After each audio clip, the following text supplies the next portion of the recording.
here, Lindsay. Yeah, record me like fumbling around. Hey, everybody in the recorded world. Where are we here? Tuesday, Monday. Okay, here we go. So yeah. So we've been going through that process of what we're trying to accomplish, how we're going to talk to the parents, how we're going to reach the parents, and then finally how we actually speak to the parents or parents actually work to work with them. Sorry, was I'm getting some feedback. Could you guys hear me talking while I was like jabbering away? Okay, good. So pulling this up, this is something that we teach to all of our clients, and we teach to all of our clients staff, especially their front desk staff. And this is definitely part of the sales part of your business, which unfortunately in our industry tends to not be an important factor, right? We tend to be focused on our product or our service, so to speak.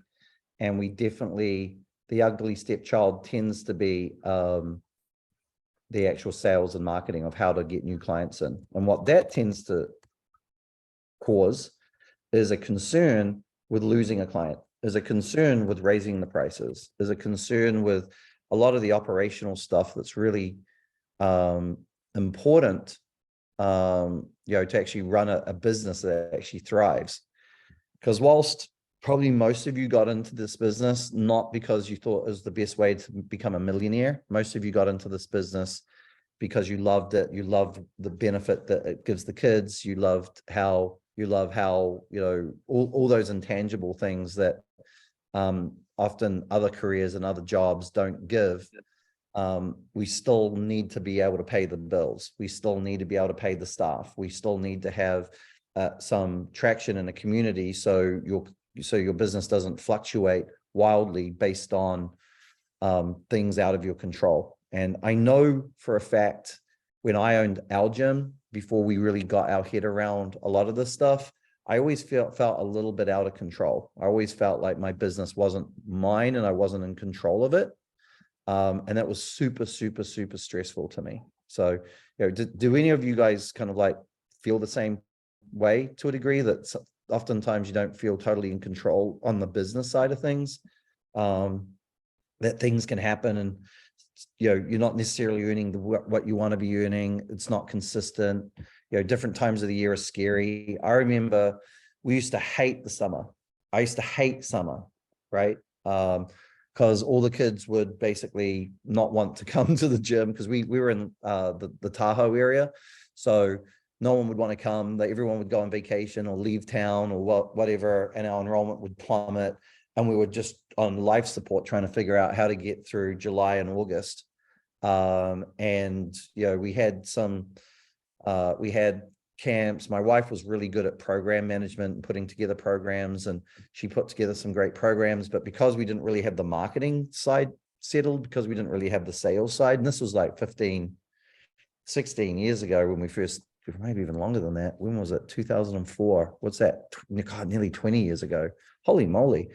2004 when we first bought our gym, and it was scary. It was scary times, and I would feel really uncomfortable. So that's why we as a company really, really focus on making sure that the sales and marketing side of your business, you have somebody that you can reach out to who can help you with that. And at least at minimum, I want to be a source of information to help you with the business sides. Because if the business side starts running well, if you can add kids at will, if you have a constant stream of demand to your limited supply, then you're in a really good situation. And that's going to take away those nights sometimes when you're staring at the ceiling, wondering how you're going to make payroll, or wondering how you're going to fix the air conditioning unit that's just gone out, or the heating, or whatever's going on in the business. Or, you've got a couple of teen parents causing problems and you're like worried about how to answer it because you don't want them to leave, and and they've got friends, and then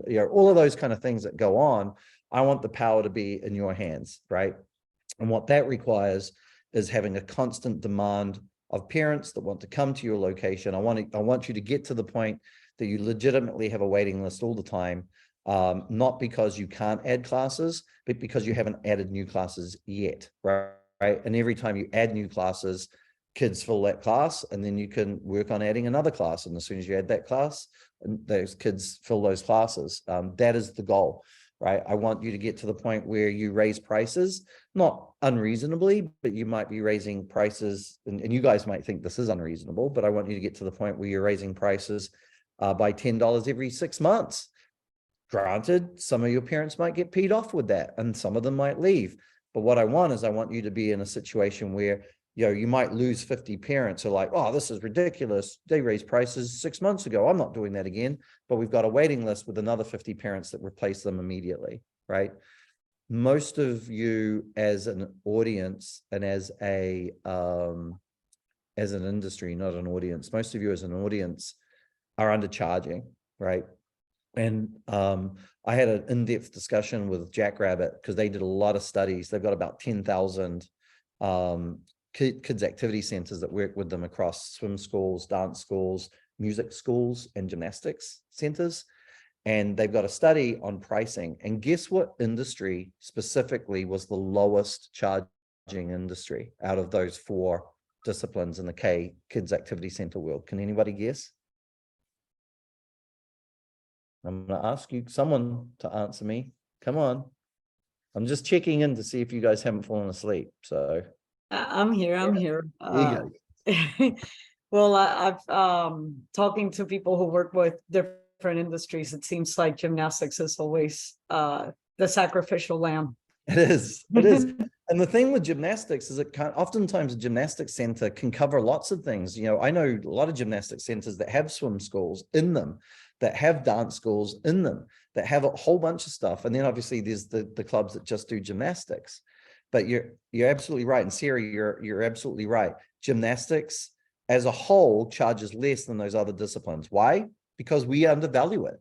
Not because the clients won't pay for it. We just simply undervalue it. I think the numbers, and please forgive me if I'm slightly off, but the highest paying group was group music lessons, right? So this isn't like a one-on-one music lesson. This is a group music lesson of between 4 to 8 kids in a class, private music lessons. They were like $200, $220. Parents were comfortably paying that. And that's for like an hour-long class. The swim was next highest, like about 160, 165 on average, right? So there's some that are charging 200, obviously. So 165 was swim. Oftentimes that was for a 45-minute class, right? And then dance was, I think, around about 130, 120, 130. And then gymnastics was about 110 on average, which many of you, how many of you are charging more than 110 right now? There's 4 of you. If I could get 4 answers on that. So Sarah, you're charging less than 110. Janae, Michelle, Maria, we charge 70. 70. Okay. So, and I don't want you to feel bad because you're in an industry that will do the same thing. Yeah, 1 class per week, Janae. So, 1 class per week, per month, right? So it's like a monthly fee, but they get 1 class per week. What, are you charging less than 110? So the industry as a whole charges, okay, you do charge more, good. And that's good, but I actually don't want us to be going, okay, well, Janae, you're doing well, you're charging more than 110. I want you to be looking at it going, all right, how do I get to 200? How do I get up there with the music lessons, right? You might be in a market that can take on that larger charge, right? And some markets some markets are going to be at a lower rate, but the markets that can charge a lot more oftentimes have a lot more expenses, like their taxes are higher, their the cost of rent is a lot higher. All of those things tend to equal themselves out. If you're in a market where the market really isn't going to pay more than 120 or so, you probably find that some of your expenses are a little lower too. It's very unusual for a gym to be in a situation where they can't charge a certain amount because the market won't do it, but all the costs are really high, because usually there's a sliding scale there. So 126. So that's not too bad, right? But what I want you to do is I want you to discover what the ceiling is, right? I literally want you to get to a point where your waiting list starts falling down, because the market is telling you, Michelle, you're at $180 a class. The market, you're really hitting the market high, right? This is about the most that you can charge. We need, as an organization, to get there. One of the things that I think some of you had brought up, or a couple of the people had brought up, was, they don't want to outprice themselves from the people that can't afford to, pay that amount of money. Well, if you do charge, let's say $180 a month, and you end up getting someone like me, and other parents like me who will pay that to, get great tuition for my kids, then I pay you the 180, then you can set up scholarship programs, you can set up sponsorship programs, you can set up, low income programs that people can qualify for.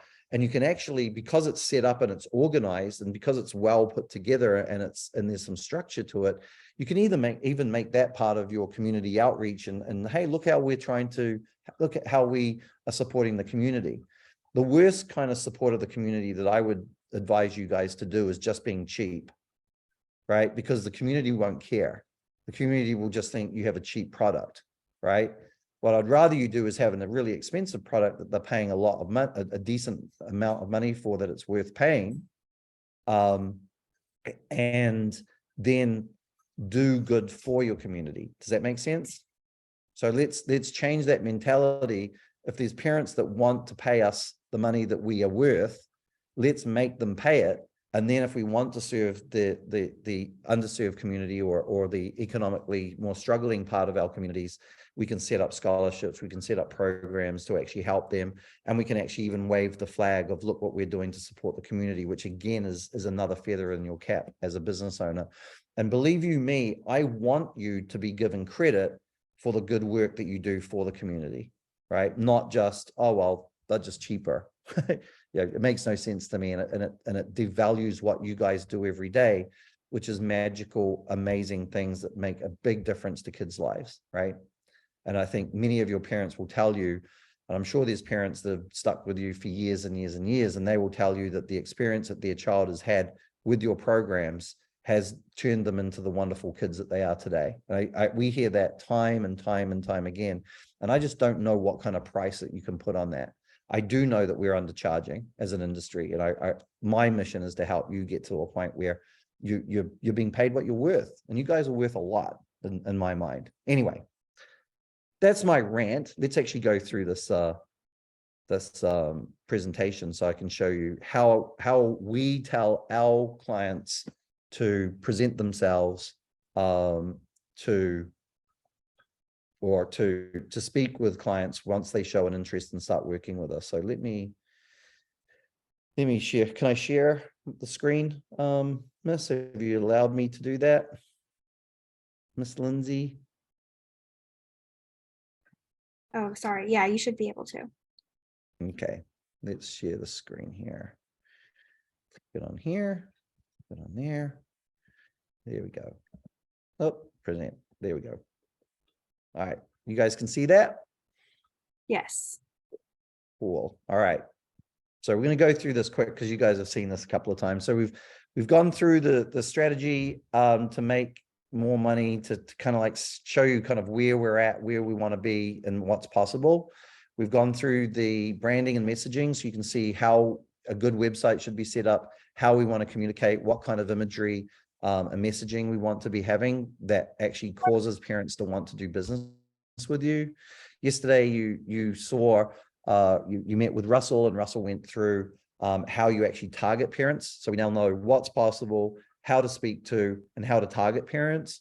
Now that we've actually done all those three things and parents are starting to reach out to us, we want to know, okay, how do we turn that interest into enrollments? And there's actually some real methodology to this, and there's a number of things that you really should be thinking about. And we've been able to figure this out over the last 8 years. And like I said, we actually train this to our current client base. Andy, So it's not changing the slides, actually. It's not showing the slides? No. It's still Okay, it says share screen. Says share screen is paused. Why is that? I'm gonna do a new share. Okay. Sorry, guys. How's that? Yeah, that's good now. That working? Mhm. All right, there we go.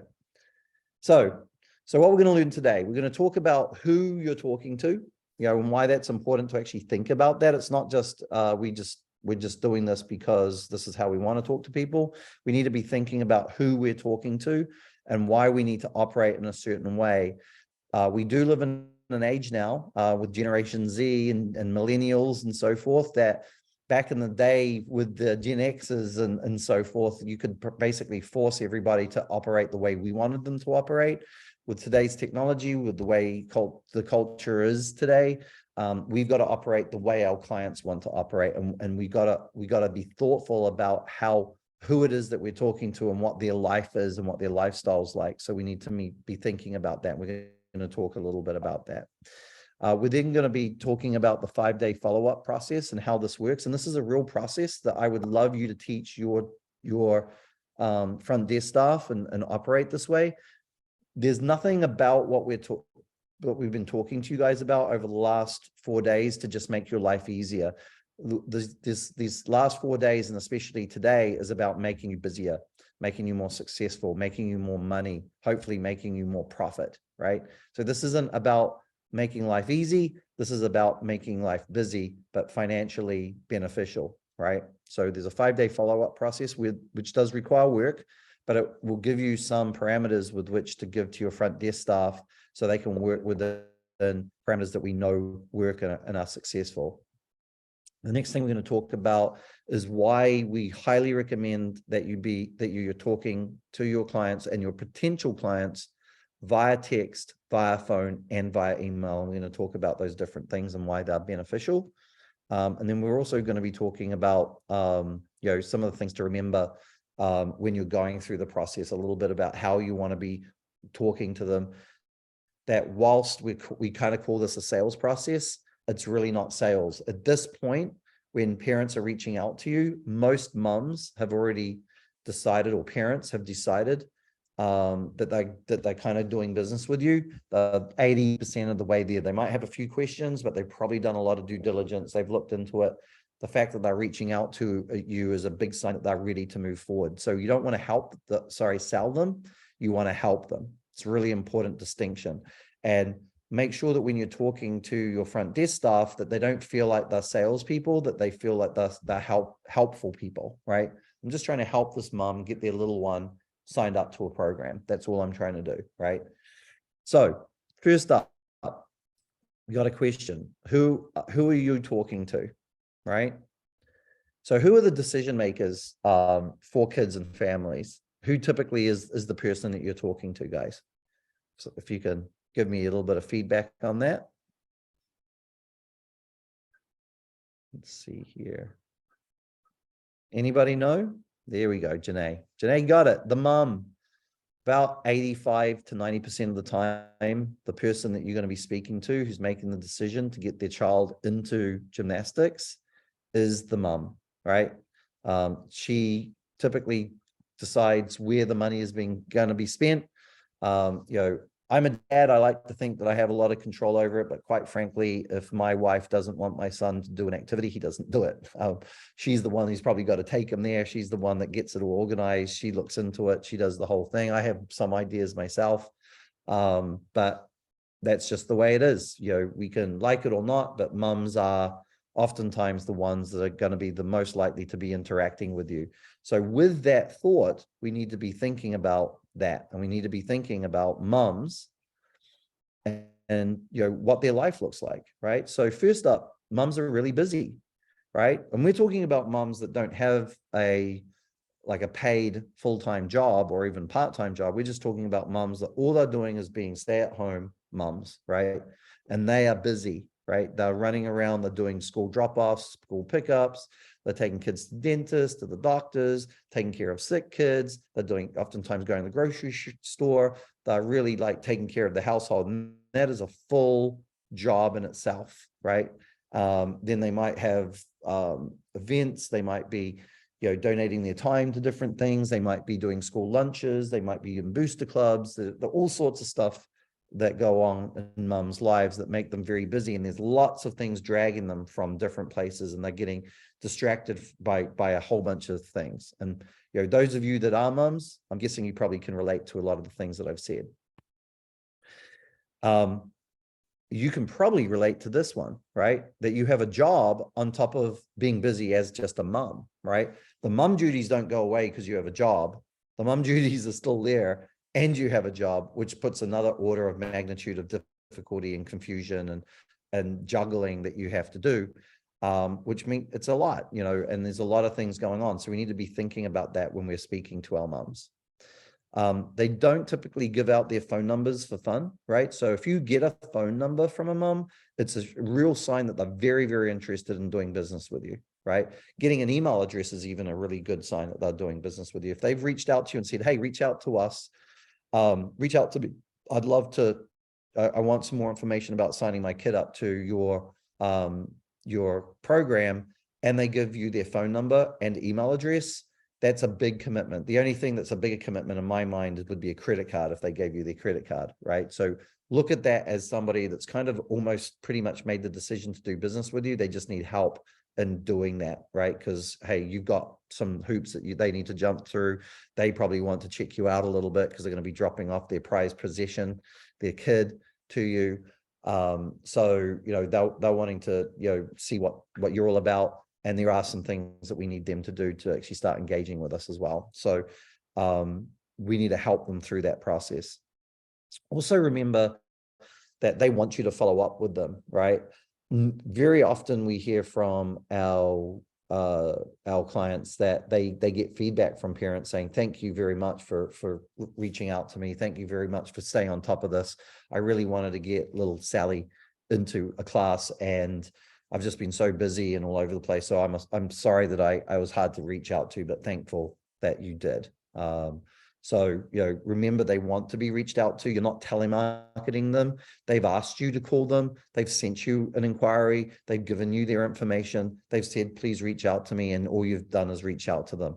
And it's really important for your staff to understand that, because sometimes staff get to a point where they're like, oh, I don't want to, I feel like I'm bothering them. No, they've asked you to bother them, right? You're not picking up I know this doesn't exist anymore. You're not picking up a phone book and just randomly dialing people. You're actually contacting somebody who's asked you to contact them, right? So make sure that your staff knows that the parents want you to follow up with them. So we're going to talk about the 5-day follow-up process. Thanks, Michelle. We'll have this recorded so you can watch this later. I highly recommend it. It's really good stuff, I think. So the 5-day follow-up process, we're going to go through this, and this is what we teach all of our clients to go through. So on day one, basically the 5-day follow-up process is built to build that internal pressure in the situation. So it's not like a salesy kind of high pressure, kind of uncomfortable pressure that we're wanting to build. What we're wanting to do is rise in the order of priority, right? So a mum might have 35 things that she wants that is on her priority list. You might come in at number 25, but she might day to day only be able to deal with about 10 of them, right? So she's constantly going down her priority list, going from 1 to 10, and then the day resets, and she's going from 1 to 10, and the day resets. What we don't want to be is constantly at number 25, because that means, hey, even though she would really love to sign her kids up to your program, it may take her 6 months to finally get to you, right? And if it takes that long, she might have forgotten and signed them up to somebody else, right? To another sport or another gym or something else. So what we want to do is when they reach out to us during that 5-day process, we want to get up into the top 10. Does that make sense? We want to get into the top 10 of priority so they deal with us and they work with us. And that's the whole purpose of this process. So on day one, I want you to call them, I want you to text them, and I want you to email them. And it's simply, hey, Mrs. Smith, this is Janae. I'm calling to help you, enroll into our program. You showed an interest.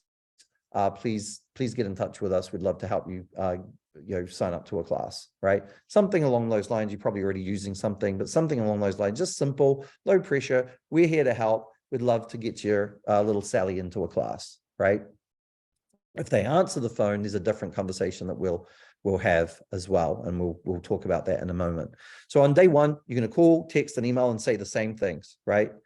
And expect no one to respond to you day one, right? Because that first time you call and the first time you text, they're going to look at the number, they're going to not know who it is, they might blow it off, right? There's a good likelihood that they're going to blow it off. Email tends to be looked at every few days, not every day, so there's a good chance that they might not see the email, right? And the younger the parent, the even more chance that they're not going to see the email more than maybe once during this process. So that day one, expect no response. Don't feel bad about it. Just know we just started the process, right? So on day two, call, text, and email again. Day three, we want to call, text, and email again. And you'll find by day three, we start getting people really starting to respond to us. Day four, most will have responded by then. You might, if you've got 10 things that you're working on by day 4 or 15, you might, 10, let's say, because the math will be easier, probably find that 88 of them has actually responded to you or spoken to you, right? So know that going through that process day to day, and it's not day one is Monday, day 2 is Friday, day 3 is next Wednesday, day 4 is the Thursday after that. If it's Monday is the first call, we're calling Monday, Tuesday, Wednesday, Thursday, Friday of the same week, right? Let's move this here. Day 5, we're going to call and text and email. And remember, after from day 2 through day 5, make sure you just add in there, hey, if you're no longer interested, please let us know and we'll take you off of our list. Or, hey, if you're no longer interested, please let us know and we'll start bothering you, right? We just want to help you. What that does is it does 2 things. One, it does it causes a rescue response. If a parent actually does have an intention to sign up with you and they just have been busy, you'll get a rescue response from that, which is a real sure sign that they want to sign up, right? And that rescue response is, oh, no, you're not hassling me. Sorry, I've just been busy. They've pretty much decided to do business with you, and then you're going to get them back on track and get them in. So make sure on day 2, day 3, day 4, day 5, at the end of your message, just say, hey, if you're no longer interested, please let us know and we'll take you off our list or we'll stop calling. Just let us know because we want to make sure we help you here, right? So make sure you say that. So that is the follow-up process. People don't typically answer numbers that they don't know. So we want to change your phone number from an unknown number to a known. So on day 1, they don't really know it. Day 2, they might not really have understood, what that number is. But day 3, day 4, and day 5, they're going to start thinking, oh yeah, that's the gym. I need to respond to that, or that's the dance school or whatever, right? Does that make sense? Does anybody have any questions about that process? Anybody? No? Everyone's good? Okay. So good. So now we're going to talk about how what modes that we use to talk to them. This is really, really important. And this is something I highly, highly recommend you implementing into your gym from a communication standpoint. If the only way you're communicating mainly with your parents is by phone or email, you want to add texting, right? You really do want to add texting. We're going to go through why. So why call, text, and email? So here's a question. Well, not a question, but here's a result of a study that we did a couple of years ago, about 3,000 leads that were generated for gyms. And what we did on the leads is we asked, how would you rather have us, communicate to you? How do you want us to respond to you? 84% of the mums out of that 3,000 said they wanted to be contacted by text, right? That's even higher for mums under the age of 35. In fact, the closer you get to like 25, it almost is 100%. Is anybody surprised by that? Anybody? Maria? Sorry. Janelle? I'm slow, Sarah? but no, I prefer text. So, and I'm Yeah. Right, exactly. So if you're not doing that, you need to ask yourself why. So if you prefer being texted yourself, or that the younger generation definitely wants to be communicating via text, you want to ask yourself, why are we not communicating via text? You're going to get a lot more responses. You're going to get a lot more good communication. And that would be a text messaging service that you want to use. And we do recommend one. We'll talk about that in a moment. We don't own any part of it. We don't get any kickbacks from it, but we know it works really well for gyms, and it's a really easy system to use. But we highly recommend that you start looking at text as an answer. And it should be used like if there's a Leo that's come in, or equipment or whatever that you've got for the parent, you, instead of calling them and leaving a message or sending them an email, text them, hey, little Sally's Leo has come in, make sure you pick it up the next time you're in, just a reminder, right? Or, hey, we noticed that payment is overdue, or your CC, your maybe an expiry date on your credit card. Can you please just reach out to us so we can get that sorted, right? Communicate via text, much more likely to get a response, right? The oldest millennial is now 42. It's actually older than that now. And the Generation Z is now 26, the oldest Generation Z. So we're starting to see Generation Z parents. Most of our parents are going to be millennials. There's some Gen Xers like myself that have kids going to kids activity centers. But the majority are going to be millennials and Gen Zs. They're using text heavily. And they would prefer to be speaking via text unless they have to, right? They really, especially Gen Z, they really don't like having a verbal communication, and they just don't use email as much apart from signing up to platforms, right?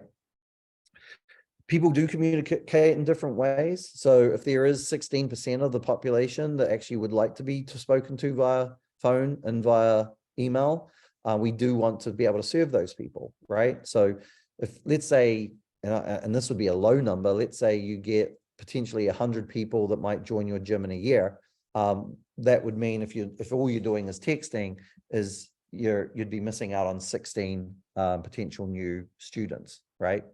And if you're charging $100 a month to a student, and your average student stays for a year, that's $1,200 times 16, that's 20 grand, right? So we want to make sure that we're communicating in different ways that people would rather be responding to. So communicating in those three ways. If you're not communicating via text, you're actually potentially losing a whole heap of that 84, right? So if there's 100 potential kids that would join, 84 of them might be more difficult for you to sign up. So if you're struggling to sign people up, sometimes it's a communication issue.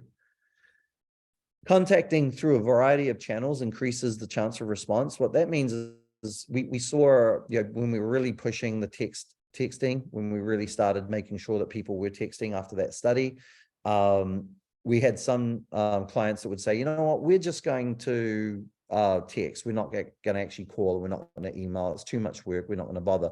What we found was that those clients that actually stopped calling and emailing, their actually response rate to the text dropped down. And what we were able to garner from that was that the calls and the emails were still reminding parents to contact, and the texting was actually ultimately how they would communicate, but the calls and the emails were actually supporting the text as well to make sure that people responded. So contacting in those three ways is really, really powerful. In fact, what's kind of funny is if you reach out to us and give us a lead to talk to us, we will be contacting you via text, via email, and via phone call. Why? Because we know many of you are mums, many of you are working, many of you have a lot of stuff going on, and quite frankly, our client base, which is you guys, actually pretty much matches your client base, which is parents, right? So we've got to kind of reach out to you in a way that's that makes helps you communicate with us. Each has its own benefits and capabilities. So obviously, email, you can put lots of stuff in it. You can put loads of photos and everything. I highly recommend that you don't do that, that you actually treat it like a text.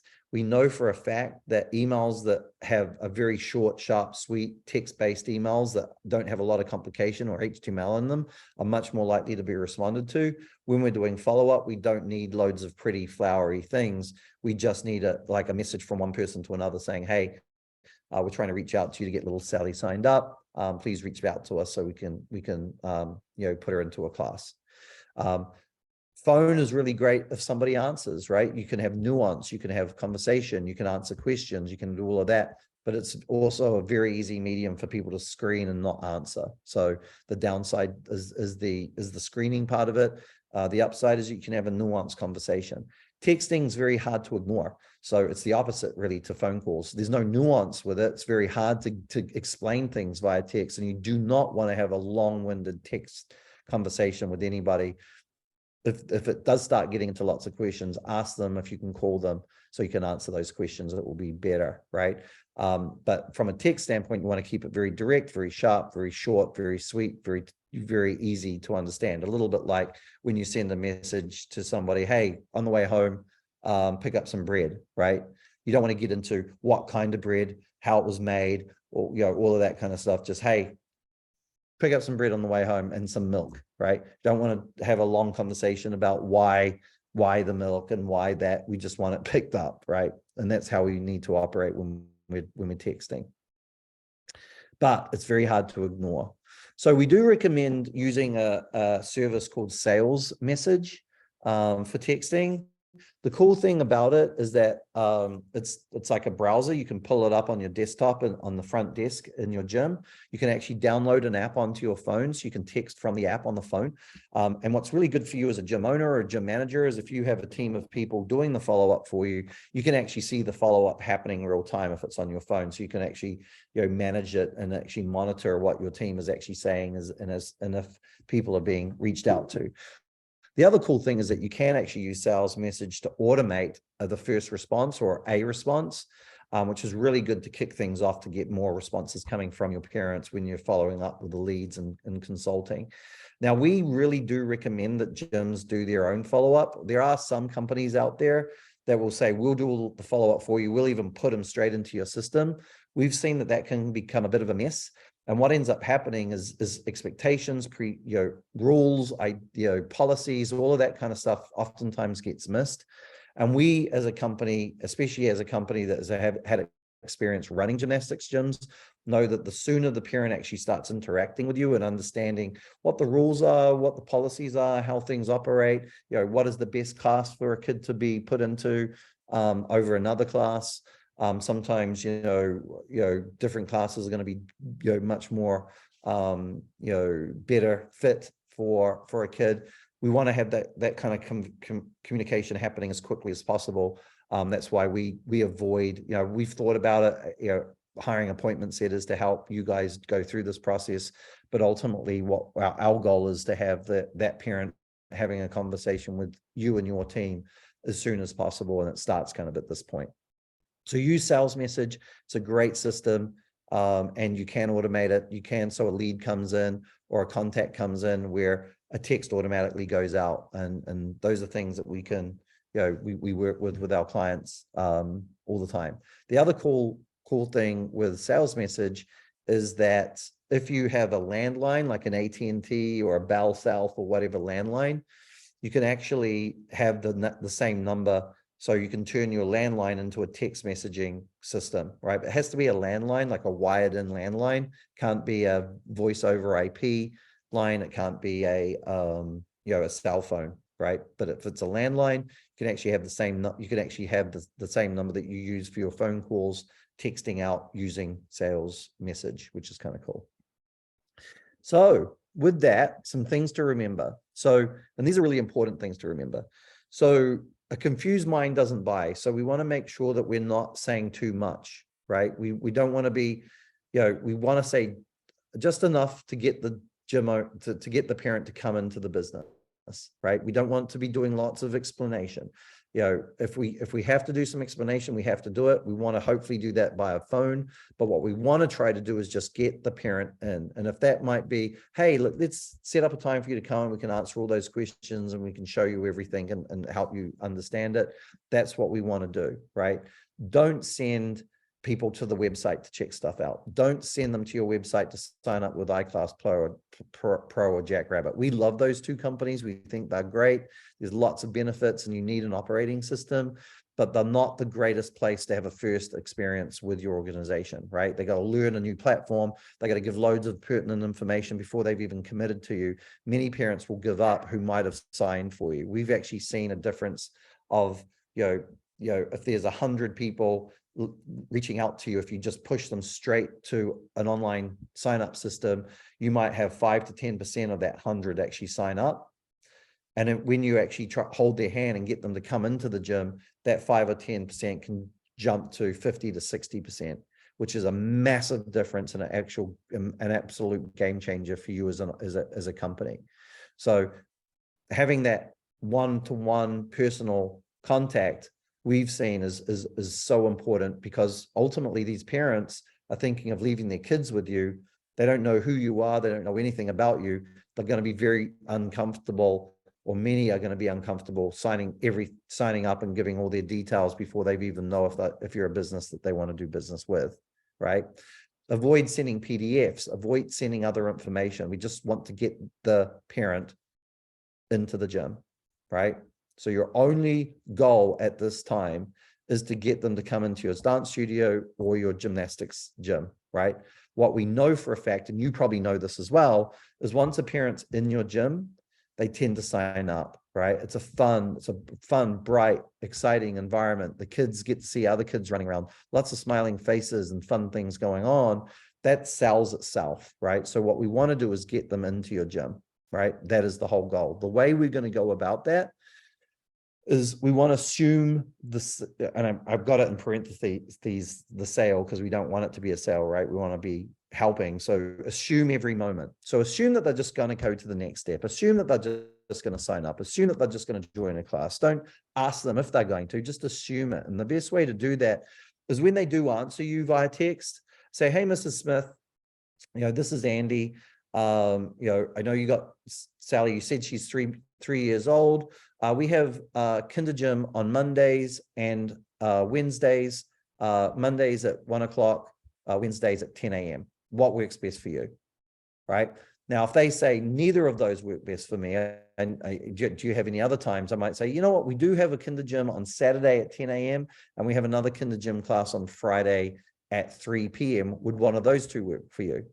And they might say, well, those probably don't work. Do you have anything on Wednesdays or Thursdays? Well, we do have a Wednesday and a Tuesday class. We have a Wednesday class at 9 a.m. and we have a Thursday class at 4 p.m. Would one of those work best for you? And they go, oh yeah, the Thursday class works best for me, right? So that might seem long-winded, but I don't know if you can tell, but we're just giving them two options each time, right? Oftentimes, they'll pick one of the first two options, right? It does a couple of things. One, we're not confusing them. We're just giving them a very simple decision to make between this or that, right? It's not, hey, we have a class on Monday at 10 a.m., a class on Tuesday at 3 p.m., a class on Wednesday at 9 a.m., a class on Thursday at 3 p.m., a class on Friday at 4 p.m., and a class on Saturday at 10 a.m., and then they've already forgotten what the first two options were. That's confusing. That's going to cause them to go, well, let me think about it. Let me talk to my husband. I need to look at my schedule.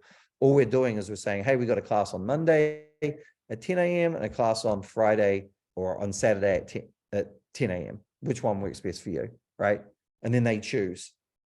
We keep it very, very simple. And then if they don't want to do those ones, we give another two. And we just keep giving another two until we find the one that we want. And we're going down the list of importance, because the other benefit of doing it that way is you can start filling up the classes that you want priority on to be filled, right? So what we don't want to have is we don't want to sign up 20 kids across 20 classes. So there's one kid in each class, which is a much lower, it's not going to be as good of an experience, right? We want to fill up, if we've got 20 kids signing up to a kinder gym class, maybe we can fill up 2 classes with 10 kids or 4 or 3 classes with 6 kids, right? Or four classes with 3 kids and half full, right? So we want to control where they're going so the experience is better. Then the cost for us is also down. If we've got 20 classes with 1 kid in them, that's 20 classes with 1 coach in it. The profitability of each of those classes is much lower than 3 classes full, right? So I want you guys to be able to fill those classes and have some control over those priorities. It's really important for you to do that, and it will make it easier for the parent to make a decision too. So it's twofold benefits to you: more efficiency and classes being filled, which makes it more profitable. And then also it's less to be thinking about, less confusion from a parental standpoint. Does that make sense? Anybody? Just to make sure you're still there. We're almost finished, guys, so you don't have to listen to me too much longer. And then lastly, the last thing I'm going to say to you is be consistent, be kind, and be helpful. A lot of parents, especially mums, you might be a little oasis of comfort and relaxation and a little respite from their day-to-day. And it might be something that they really look forward to every week, to the point that if their little Sally decides, I don't want to do this anymore, that the mum will fight little Sally and make her stick it out.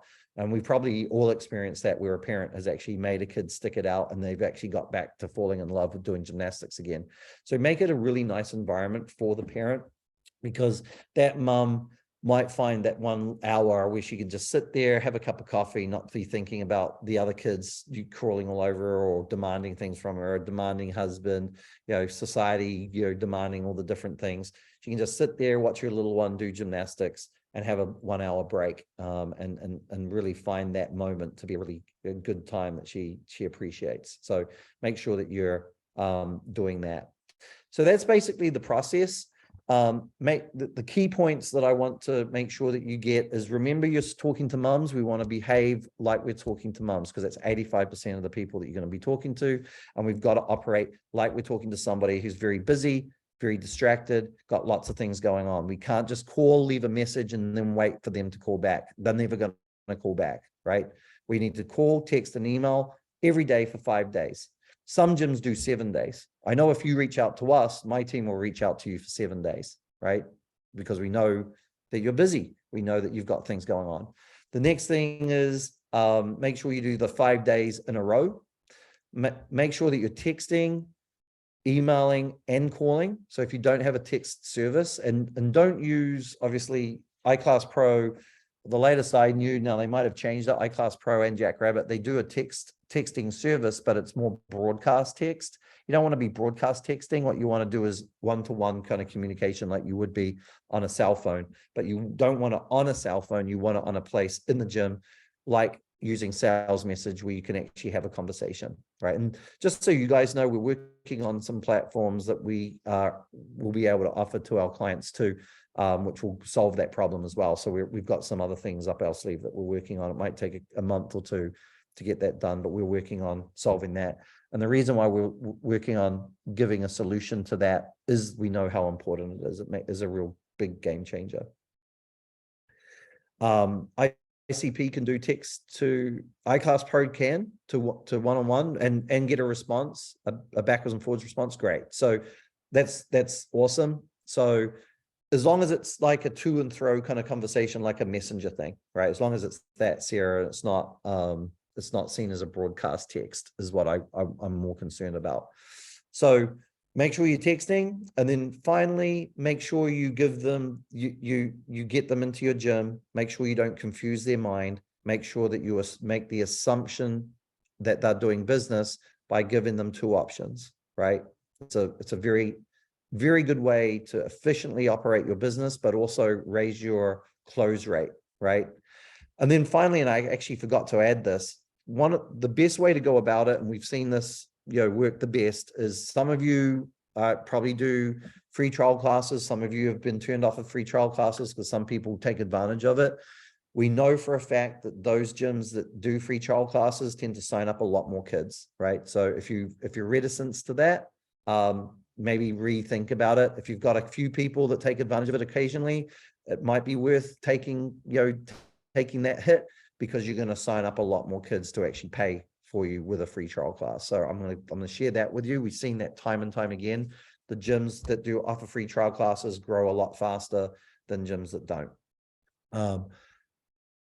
When you're doing the free trial class, or even if it's a paid class, make sure that the next step is that once that class is finished, that the coach walks the kid and the parent to the front desk and introduces the parent and the kid to the front desk person to make sure that they sign up for a class, that they get into a class and pay and do all the things that they need to do to actually get into the system and pay. Don't have a break between the end of the trial class and getting to the front desk where the parent can just walk out the front door.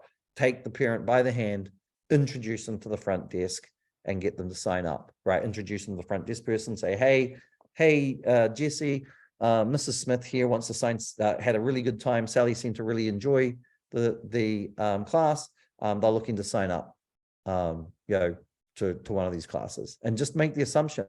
If the mum isn't looking to sign up, you know what she'll do? She'll say, no, I need to think about this. I don't want to do it. And we want her to do that, right? And that's okay if she does that. If we just make the assumption that she's signing up, if she's 50-50, she's going to sign up, right? So we can take that 50-50 out. So there you go. That's it. We've recorded this. You guys can use this as much as you want. Our goal, as much as it is to grow our client base and to have more really happy clients, our goal really is to help gymnastics and kids activity centers and dance schools and swim schools do better, because we know personally what a difference it makes to your communities. I know as a parent the difference that it's made to my kids. So you guys are doing wonderful work, and I want you to be able to build businesses that not only funds your own lifestyle to the way that you want it to be, which you should be greatly rewarded for the work that you guys are doing, but also so we can potentially give our staff really solid careers that help them send their kids to college, that helps them save for retirement and buy houses and, and pay mortgages and everything. So we really want to help the industry get to that stage. And we really hope that this helped you guys. So 3 ways that we can help you directly. If you're not already part of the Facebook group, please join the Facebook group, Gymnastics Marketing Group, or the Dance Studio Owners Group. We'll give you that information. Lindsay will make sure that gets sent to you. That's a free group. There's lots of things in there. You can ask questions. My team is constantly monitoring it, and we will help answer questions. We're constantly giving hints and tips and ideas and different ways to help grow your business. If you actually want some more in-depth help, we've got the revenue toolboxes, and those are step-by-step courses on how to actually actually build the things that we do for our clients. So you're actually learning step-by-step what we actually do for our clients to help them grow. And we actually use these tools as a training tool for our new staff as well. So it's a legitimate thing that's constantly being upgraded and constantly being changed, because the platforms change all the time. Email changes, technology changes. So we're constantly changing and updating it as well. So highly recommend that. I think the price, is like $147 a month if you want to do it. We have another level where you can actually get coaching and handheld, where I think it's $500 a month. And that is, you get access to the course, but you actually get live trainings every week. And we're launching that in about 2 weeks, but you get live trainings every week, and you get a one-to-one conversation once a month from a coach to help walk through where you're at, what you need, and basically to help you get through the process so you can learn how to do it all. And then finally, we offer obviously the full service marketing. If you don't have any time for this stuff here, because you don't really have time to do it yourself, we can actually do it all for you. We're really good at it, and we've helped many gyms, reach some pretty fantastic numbers. Right now, what's kind of weird, but I think it might fill you with some confidence. Right now, almost all of our gyms, and I don't know if maybe it's because we're wonderful, but I think there's just something going on. Almost all of our gyms are doing really, really well. And we're seeing abnormally high numbers of parents signing up, and things just look really good, even though the economy should say that shouldn't be happening. So something's going on out there where there's lots of really good results coming through for our clients. So if you want us to full service, totally help you, we can do everything from email marketing, Google, Facebook, Instagram, text messaging, marketing, social media, and there's a whole bunch of other things I forgot. Reputation management, to make sure that you're getting loads of really great reviews online. all of that kind of stuff. And we have, different permutations of that at different cost levels. But basically, even at the highest level, if you have us do everything for you, we still the price of either a very cheap full-time person or a decently paid part-time person. So we're not that expensive, and we basically take care of all of your marketing and sales, which my suggestion is you need to have the balance of, right? You guys nail and do a great job of the product and service, and your programs and everything that you do inside the gym is done really well. Most gyms do a pretty average to poor job of the marketing and sales, which is what develops that demand, which allows that your supply to be less than the demand, which usually equals to price rises, which usually equals control over your business and financial strength, right? And that is what we can offer. You can get all of this. There's just there's a lot of work on this end, a bit more work with this end, and no work on this end. But obviously there's a cost to it all as well. So I highly recommend that you reach out to us if you need some help. We'll point you in the right direction. Then finally, this is the last thing that I'm going to ask or say to you. If you can do something for me, it'd be really, really, really helpful. If you can go to Google, if you can go to Facebook, if you've got any benefit out of any of these days, if this has been helpful to you at all, I'd really appreciate it if you could go to Google or Facebook and just write a positive review. That does help us with the algorithm. It helps us, with a whole bunch of stuff online, especially from a search engine standpoint, to actually get those positive reviews from you guys. So I'm going to ask you if this has been helpful to please go to our Facebook page and write a positive review recommendation for us. And also, if you can go to Google and do the same. Go to Google and type in Google, incredibly disruptive reviews, and then just put that in there. Sorry, Right. Lindsay? I'm putting the links in the chat too, so that's easy. If you Okay. Yeah, I really can't overemphasize how much it means to me and the company when we get those positive reviews come through, because it really does help us. So if you've got any benefit, please do that. Any questions, guys, before we go? Thank you so much, Andy. I really appreciate, these past 4 days. We'll be implementing some things immediately, and Awesome. hopefully I'll be getting in touch with you guys.